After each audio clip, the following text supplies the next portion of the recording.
A i dini se paracetamoli dhe ibuprofeni kanë efekt anësor në fëmijë? Patjetër që po. Paracetamoli dhe ibuprofeni janë dy substanca që na shqetësojnë dhimbjen, gjithashtu na shqetësojnë edhe temperaturën, po kanë efekt anësore. Normalisht kanë efekt anësore kur përdoren në kohë zgjatje shumë të shpejtë dhe në një përdorim më të zgjatur. Dy janë organet që preken më shumë, është mëlçia dhe veshka. Mëlçia sepse bëhet të mundur metabolizimi i paracetamolit dhe ibuprofenit në substanca më të voçka dhe më pas filtrohet nga veshka dhe nxirret me anë të urinës. Këto efekte anësore janë afatgjata, do të thotë që në pjesën dërmuese të fëmijëve, kur këta fëmijë rriten, kanë efekte anësore kur shkojnë mbi moshën 20 vjeç, që preken këto dy organe, por mund të ndodhin dhe në moshë më të hershme.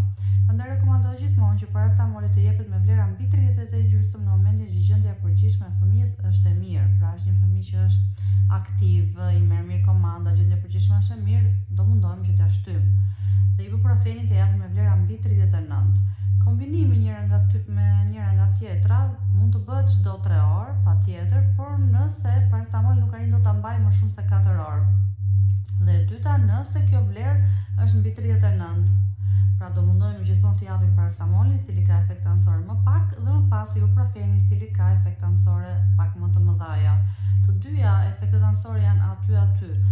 Por duhet të dini që të dyja përdorimi i paracetamoli dhe ibuprofenit mund t'i japin ndonjëherë dhe hipotermi dhe ulje të temperaturës.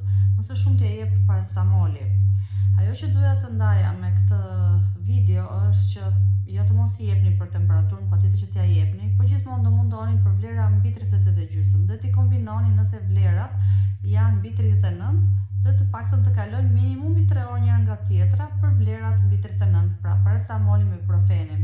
Mundohuni që në momentin që fëmia ka temperaturë ta zhvishni, ta mbani me kompresa, nëse duar dhe këmbët i ka të ngrohta t'i bëni një banjo dhe t'i jepni sa më shumë lëngje, kjo është kryesorja. Ju përshëndes.